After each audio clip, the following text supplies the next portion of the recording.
जब अवेकनिंग की इस जर्नी में आगे बढ़ते हैं तो बहुत सारी सोल ऐसे हैं कि बहुत सारे टाइम से इनर वर्क करते आ रहे हैं। जर्नी में काफ़ी सारा टाइम हो गया है, उसके बाद भी अबंडेंस को वो फील नहीं कर पाते।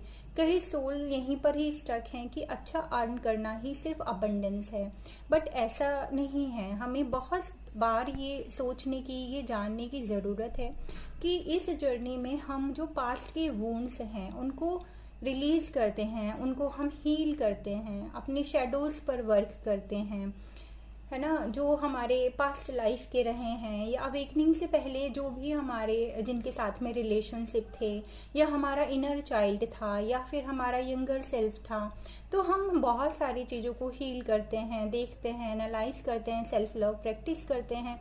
क्या अवेकनिंग जब से स्टार्ट हुई है वहाँ से स्टार्ट करके और आज तक के टाइम को हील करने की ज़रूरत नहीं है। इस टाइम पीरियड में सबसे ज़्यादा वूंड मिलते हैं, सबसे ज़्यादा ट्रिगर इसी टाइम पर होता है जब आपको अलग थलग छोड़ दिया जाता है, जब आपके लव्ड वन आपसे दूर जाते हैं, जब आपके अंदर एक छोटी से छोटी कमी को दिखाया जाता है।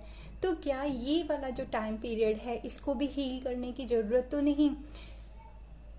तो यस, इसको भी हील करने की ज़रूरत है। बहुत सारी सोल जस्ट बबल फेज को ही अपने माइंड में रखती हैं और अपने पार्टनर को याद कर रही होती हैं, या ऐसा सोचती हैं कि वही बबल फेज उनके सामने आगे आएगा। जब वो बबल फेज का टाइम था तो आप एक अलग पर्सन थे, आपके पार्टनर एक अलग पर्सन थे। आपने अपनी इतनी सारी चीज़ों को हील किया, अपने शेडोज को हील किया। तो अब आपके जो पार्टनर हैं वो एक न्यू वर्जन के साथ में मिलेंगे, क्योंकि आप भी पहले जैसे नहीं रहे।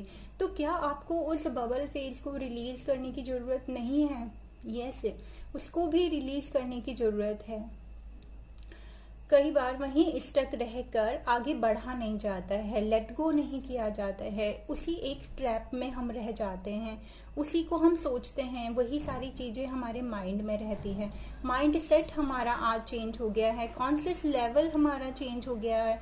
तो क्या पार्टनर का नहीं होगा?